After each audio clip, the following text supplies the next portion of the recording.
Hello friends, it's Labor Day weekend and I'm putting together a few things for dinner for Sunday.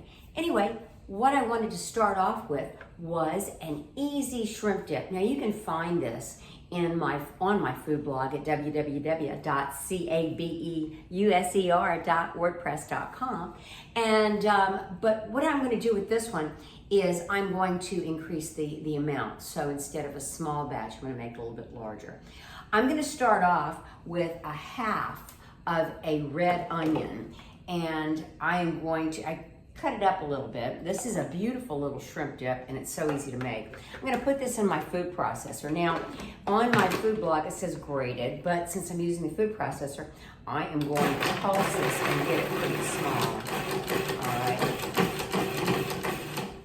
Let me go ahead and make sure I get these sides down. So I'm using red because I like the color on this. Now, you can use green or you can use white, but I do like the color. And I find red to be a little less potent than maybe some of the whites. All right, so we've gotten that taken care of. Right here, I've got 8 ounces plus another 4 ounces. So we have 12 ounces. We're gonna put, and I cut it up. I'm gonna put it right here in this food processor. All right, and then I have 4 tablespoons of butter. And it's all softened. I let the cream cheese soften and I let the butter soften. So we're gonna go ahead and put this on and get it completely mixed up. See how easy this is? There we go. The first time I ever had it was in Michigan, and I just loved it. So let me let you look at the color right now. See, it's got a pretty little pink color. We're going to wipe down the sides. We're going to scrape the sides here and make sure that we get any onion that has come up down. Okay. The next thing is we're going to add 3 tablespoons of fresh lemon juice. So I just squeezed my lemon, and there we have. I really had more than 3 after I squeezed 2 lemons. So we're going to go put that in there, and might as well go ahead and put some salt and pepper. I'm going to put the shrimp in last because I have a blade in here. I want to have some pieces of shrimp. I don't want to have the shrimp totally chopped up. I do want it chopped up a little bit.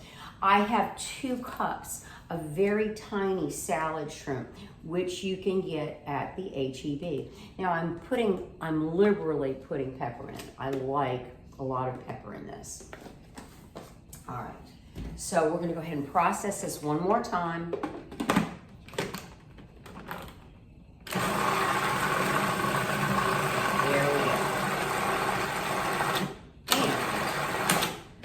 We are going to add the shrimp. As I said, I've got 2 cups of very small salad shrimp.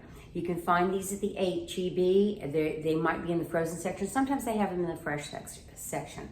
So if you do buy them in the frozen section, thaw them out and drain them. I'm gonna go ahead and put the 2 cups in here, and then a quick pulse on this.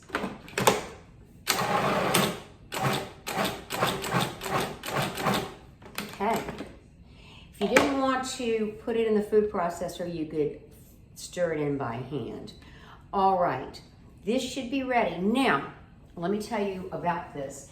You're not going to want to serve it right away. You're going to need to let it meld, let the flavors meld. Let me make sure I've got enough salt and pepper. Oh, that's nice. So I like to serve this with old-time crackers, like Wheat Thins or something like that. You can garnish it with a little parsley or a little bell pepper, red bell pepper, and it is very, very tasty. So this is what it looks like. There we go. And I'm going to put this in the refrigerator for overnight, to be honest with you. You can do 2 to 3 hours and it would be fine. As I said, it's so easy to make. Give it a try, and I think you will like it. Find it on my food blog again at cabeuser.wordpress.com. Thanks for stopping in.